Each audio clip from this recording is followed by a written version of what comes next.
Bem, pessoal, mistura de cerveja e energético pode ser fatal. Eu vou explicar para vocês que eu tive um caso recente de um paciente que ele suspeitava de ter sido a cerveja e o energético que levou ele a ter um quadro grave, chegou a ter uma isquemia.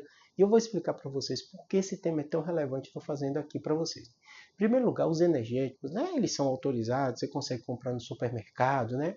A princípio, assim como a bebida alcoólica, a cerveja, né? Só que tem alguns detalhes, né? Em primeiro lugar, é o seguinte, apesar de ser duas bebidas que estão aí autorizadas, elas têm os seus riscos, né?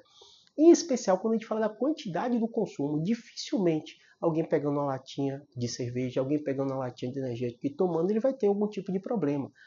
Tem duas questões aí que é pouquíssimo falado, que é o seguinte, normalmente os jovens nas baladas, nas festas, eles misturam cerveja com energético e muitas vezes ainda misturam outras substâncias. E o terceiro detalhe que é muito importante, né? Qual quantidade ele está consumindo, né?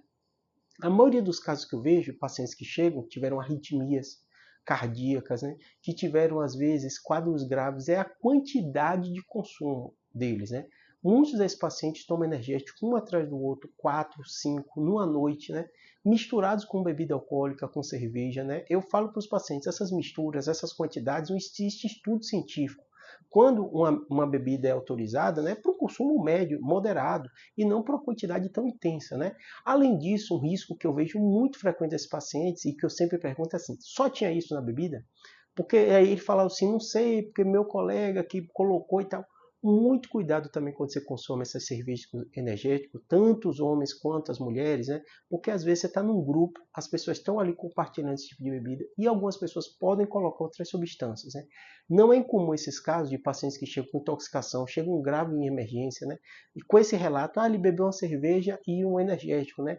E o próprio paciente falou, recebi o copo, algum amigo deu e eu não sei o que tinha ali dentro, porque realmente foi tudo diferente do que eu tomava das outras vezes.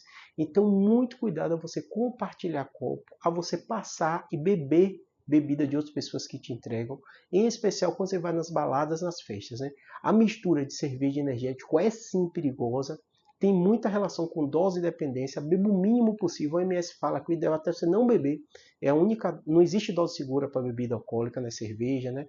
Mas se você for beber, o mínimo possível. Se for misturar, o ideal é não misturar, mas se for misturar, misture o mínimo possível e nunca beba em copo ou bebida oferecida por outras pessoas, porque você não sabe o que está ali dentro. É a coisa mais simples, mais comum e mais fácil as pessoas acabar misturando outras drogas no seu corpo. Espero ter ajudado. Abraço.